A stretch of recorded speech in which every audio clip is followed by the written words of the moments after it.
Fala galera, tudo bem com vocês? No vídeo de hoje a gente vai falar sobre a Babilônia, a sociedade dos famosos jardins suspensos. Bora lá? Bom galera, como a gente já tinha conversado no vídeo anterior, esse período que marca o fim do domínio dos sumérios na região da Mesopotâmia é marcado por uma série de conflitos. Sobretudo, conflitos entre as próprias cidades-estados sumérias que buscam ter o maior protagonismo na região. Esse conflito só é resolvido a partir do momento que os acadianos intervêm na região e conseguem unificar as cidades sumérias sob o domínio da cidade de Ácade, localizada aproximadamente ao norte da região ocupada pelos sumérios aqui na Mesopotâmia.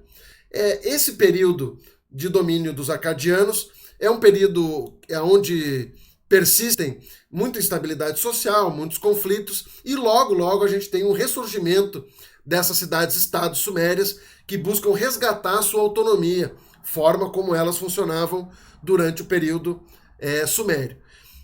Aproximadamente 1900 anos antes de Cristo é que é fundada a cidade da Babilônia, aqui na região central da Mesopotâmia. Só que a Babilônia ela só vai adquirir importância, só vai adquirir protagonismo a partir do reinado do rei Hammurabi, que vai ter duas grandes características, digamos, marcando assim uma primeira fase do domínio do Império Babilônio na Mesopotâmia. As grandes características do período do Hammurabi são, uma delas é a unificação das cidades-estados sumérias sob o poder da Babilônia, ou seja, o Hammurabi ele põe fim à autonomia das cidades-estados sumérias e impõe um poder centralizado, né?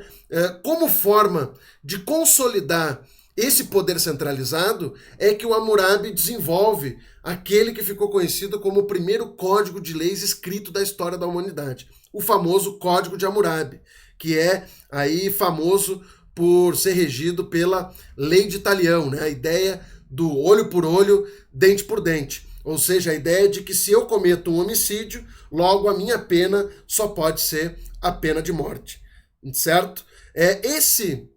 O Código de Hammurabi, ele é uma espécie de afirmação desse poder central dos babilônios sobre as cidades sumérias. Ele é uma forma que os babilônios encontraram, que o Hammurabi encontrou de dizer para todas as cidades daquela região, que a partir de agora só existe uma estrutura de poder, e essa estrutura de poder vale para todas as cidades-estado. Ou seja, vocês não têm mais nenhum tipo de autonomia, agora todos vocês respondem apenas à Babilônia. Todos vocês precisam cumprir o Código de Hammurabi e todas as cidades controladas pela Babilônia serão regidas, então, pela Lei de Talião, pela ideia do olho por olho, dente por dente. A questão, lógico, galera, que é preciso entender que o Código de Hammurabi, ou deve-se ver o Código de Hammurabi, como um desenvolvimento do surgimento da escrita. Não é? Ou seja, a escrita agora já serve como uma ferramenta para que o código de leis, ou seja, as regras que regem uma sociedade, agora sejam oficiais, sejam públicas, sejam digamos assim, de conhecimento público. É lógico que a gente poderia discutir o nível de alfabetização da sociedade babilônica e o nível de compreensão que todas as pessoas tinham do que estava escrito no Código de Hammurabi. Mas está aí registrado para a história da humanidade, né, esse primeiro código que então sistematiza esse grupo de ordenamentos sociais que rege a sociedade babilônica, né? Então, o Código de Hammurabi é, sem dúvida, um dos elementos mais importantes aí dessa primeira etapa dos babilônios comandados pelo Hammurabi. Agora, é importante a gente chamar atenção para um nível de complexidade maior para a aplicabilidade do Código de Hammurabi. Eu falei para vocês que a Lei de Talião se move pela ideia do olho por olho, dente por dente. Ou seja, a ideia de que se eu matei alguém, a minha pena só pode ser a minha morte, certo? Só que a aplicação dessas leis não é assim tão simples, né? Ou seja, o Código de Hammurabi é um tipo de código de leis que trata os desiguais de maneira desigual. Um exemplo. Se houve um crime de roubo, ou seja, alguém roubou alguém na Babilônia, e esse alguém, e esse ladrão for um cara da elite, a pena que ele a pena dele por ter roubado vai ser ressarcir o valor da mercadoria roubada em até, sei lá, 30 vezes. Ou se esse cara se o ladrão for um cara da elite ainda, mas não for um cara tão importante, a pena dele vai ser ressarcir a pessoa que foi roubada num valor X. Agora, se ele for um escravo ou for uma pessoa pobre que não tem como ressarcir o valor roubado, a pena para essa pessoa é a pena de morte. Ou seja, você consegue entender que a lei não se aplica de maneira igual para todo mundo. A lei ela se aplica de um jeito para quem é da elite e ela se aplica de outro jeito para quem é dos setores mais populares. A gente poderia fazer uma comparação com o atual sistema de leis da sociedade brasileira. Se eu comparar, por exemplo, com o Código Penal brasileiro, eu vou me dar conta que o Código Penal brasileiro se rege sobre outro princípio, sobre o princípio de que todos são iguais perante a lei. Ou seja, se alguém rouba alguém, a pena que essa pessoa que o ladrão vai receber é a mesma, independente do cargo ou da função ou da posição social que o ladrão tiver. Diferentemente da Babilônia, onde aquelas pessoas das elites vão ter uma pena menor e aquelas pessoas das classes mais populares vão ter uma pena mais dura.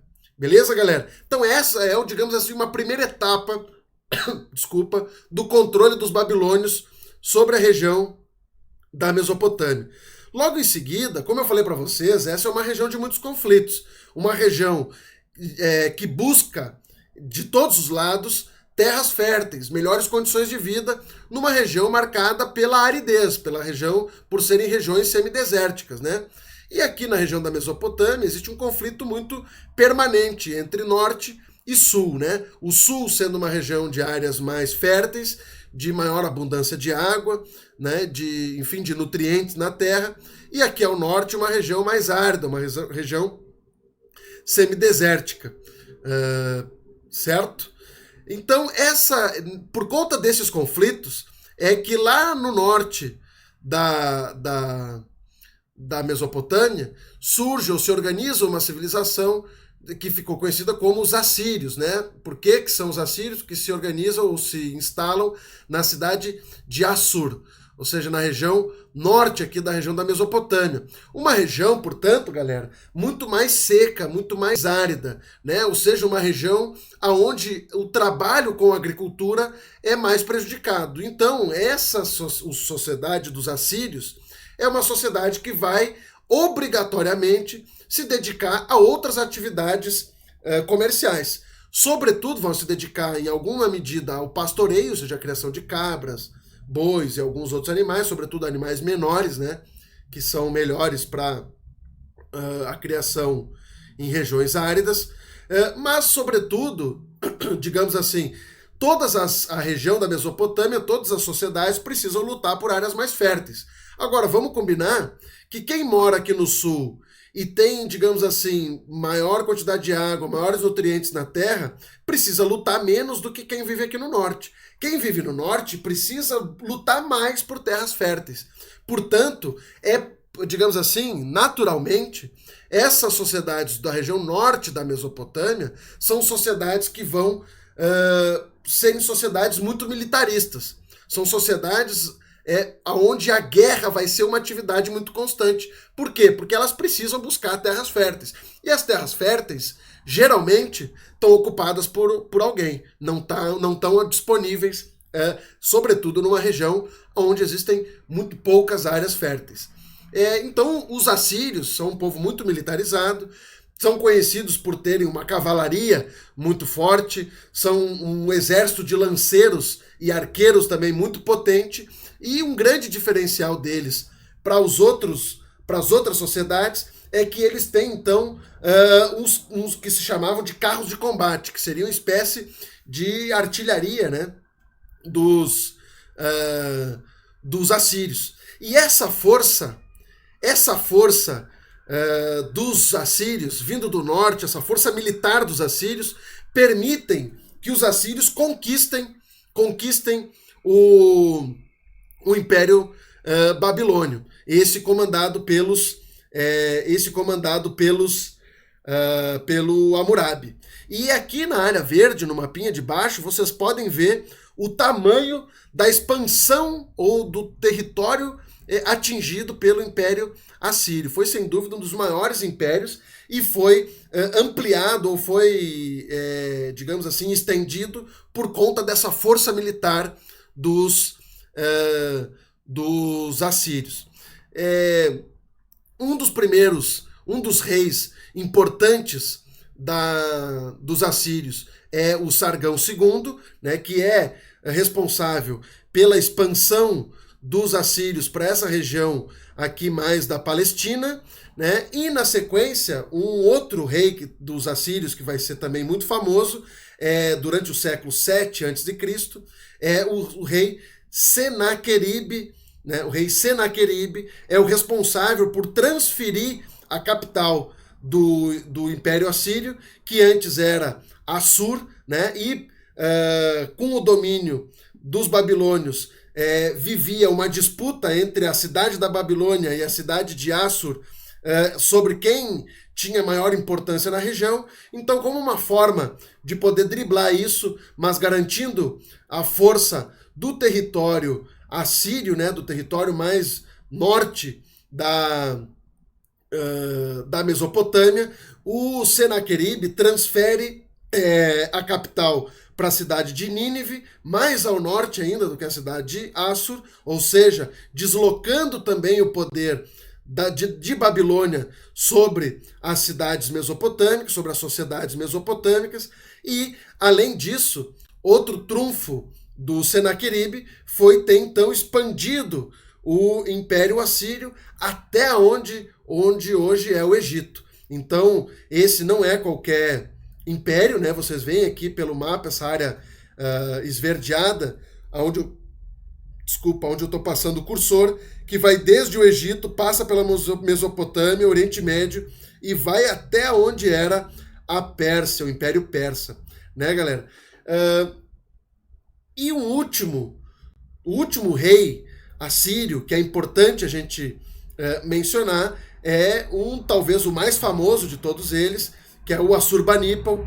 Ele é um rei que, ao mesmo tempo que foi o mais famoso dos reis assírios, é também o que mais colecionou derrotas militares. Então, o período dos assírios, do Assurbanipal, foi um período de muitos conflitos dos assírios com outros povos. Sobretudo, a gente vai falar agora aqui dos caldeus, que são povos que habitam aqui a região da Península Arábica e que vão tensionar aqui nessa fronteira com os assírios, né?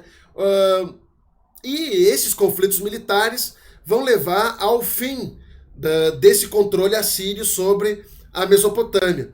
Uma última característica, um último elemento importante da gente lembrar ainda do período do Assurbanipal é que o Assurbanipal, ele é o cara que cria uma das primeiras bibliotecas da história da humanidade. A biblioteca de Assurbanipal, que é localizada na cidade de Nínive, né? Vocês lembram quando eu falei para vocês lá sobre a epopeia de Gilgamesh, e eu disse para vocês que a epopeia de Gilgamesh foi encontrada na cidade de Nínive, aonde o Assurbanipal, o rei assírio, havia criado uma biblioteca. Naquela ocasião eu disse para vocês que a gente ia falar disso mais tarde. Bom, a gente está falando disso agora, né? Então, a biblioteca de Nínive é digamos, a primeira biblioteca que se tem registro. É na biblioteca de Nínive, então, que se hospedam tantas histórias literárias desse período mesopotâmico, né? Em especial a epopeia de Gilgamesh, ou seja, quando essa história ela é encontrada na biblioteca de Nínive. Então vocês podem ver todo o trajeto que essa história da epopeia de Gilgamesh já percorreu, desde o reinado do Gilgamesh na cidade de Uruk, até já passando pelo domínio dos acádios, pelo ressurgimento das cidades sumérias, pelo primeiro controle babilônio, pelo controle assírio, e agora nós vamos ver que essa é uma história que perdura também numa segunda etapa de controle dos babilônios na região da Mesopotâmia. né? Digamos, o fim do domínio assírio na região se dá pelo conflito com os caldeus, como eu falei para vocês, são povos que vêm aqui da origem da Península Arábica e que tensionam com os assírios. E no ano de 612 a.C., eles derrotam os assírios e, de alguma maneira, a gente pode dizer que eles reinstituem o domínio babilônio sobre a Mesopotâmia, ou alguns chamam ele de um império neobabilônico, ou outros chamam de um segundo império babilônico, né? Mas, Arthur, é importante que tu entenda que é um segundo ciclo de domínio babilônico da região, dessa vez esses babilônicos influenciados pelos caldeus oriundos, então, da Península Arábica. Uma grande característica, ou a principal característica desse período neobabilônico é a construção dos famosos, né, jardins suspensos durante o reinado do Nabucodonosor II, durante o século 6 a.C., né? Então, reza a lenda, se acredita na história, de que o Nabucodonosor teria feito uma homenagem à sua noiva, à sua namorada, criando jardins elevados, jardins construídos acima do nível da terra, né? Enfim, jardins suspensos, uma espécie de oásis fabricado pela intervenção humana, como uma forma de agradar essa sua noiva, para que ele pudesse então casar com ela, né? Essa é a história que nos vendeu dos jardins suspensos, mas a gente, na verdade, não existe um registro oficial de que esses jardins tenham existido.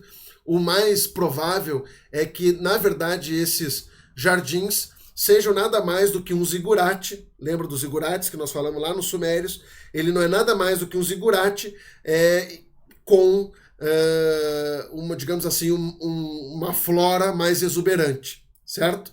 Um outro elemento desse período neobabilônico, e em especial do período do Nabucodonosor, é que ele, então, constitui assim, o máximo do domínio babilônico aqui na região. Vocês veem aqui nesse tom de verde mais escuro, digamos, um período, esse território, digamos, controlado, ou esse território que marcou o Segundo Império Babilônico, né? Toda essa área aqui verde, você vê que ele não é tão grande quanto foi o Império Assírio, mas ele sem dúvida, ele adquire ou impõe o controle babilônico sobre todas as cidades aqui da região da Mesopotâmia. O mais importante, galera, dessa expansão, ou um acontecimento mais importante dessa expansão babilônica aqui em direção à Palestina é a conquista do reino de Judá, que fica aqui nessa faixinha de terra, né, onde está aqui Jerusalém, Jericó, né, todas essas cidades, Damasco, Tiro, enfim. Essa área que então é conquistada pelos babilônios, pelo Nabucodonosor, e como uma forma de impor o poder dos babilônicos, o Nabucodonosor manda destruir o templo construído pelos hebreus, que a gente vai falar daqui a pouquinho. Quando a gente falar dos hebreus, a gente vai falar um pouco mais sobre o templo de Jerusalém, mas por enquanto o importante é tu saber que a ocupação neobabilônica na península, aqui na região da Palestina, incluiu aí a destruição do Templo de Jerusalém no ano de 587 a.C. e que aqui se instituiu talvez um dos primeiros eventos históricos que marca aí a história do povo judeu, né? Que é o cativeiro da Babilônia, um período que marcou, que durou 70 anos, em que os hebreus foram sequestrados, digamos assim, pelos babilônicos. Essa expansão babilônica só é contida a partir do momento em que os persas, vindos aqui da Ásia Menor, digamos, avançam em direção ao Oriente Médio e derrotam os babilônicos no ano de 539 a.C., durante o governo do Ciro II, o Grande. Essa região aqui inteira é dominada pelos persas, e os persas, nós vamos ver na sequência, tinham como característica a preservação das culturas locais, as culturas que eram dominadas por eles. Então eles, digamos, livram os hebreus do cativeiro imposto pelos neobabilônicos. Né? E aqui um pouco assim, desenvolvendo um pouco a ideia, esse debate sobre os jardins suspensos, né? Então aqui só para vocês terem uma ideia, uma representação do que seriam esses jardins suspensos, aqui duas representações, lá ao fundo seria a Torre de Babel, também uma construção do período babilônico, mas que também não tem registro até hoje da sua construção. O mais provável é que tanto a Torre de Babel quanto o Jardim Suspenso sejam, na verdade, zigurates que têm uma decoração paisagística mais em maior destaque do que os outros zigurates ou de outras épocas. Sim? Então, dito isso, galera, no próximo vídeo a gente vai falar sobre os persas e o império dos persas aí na região da Mesopotâmia. Beleza? A gente se fala lá. Um grande abraço.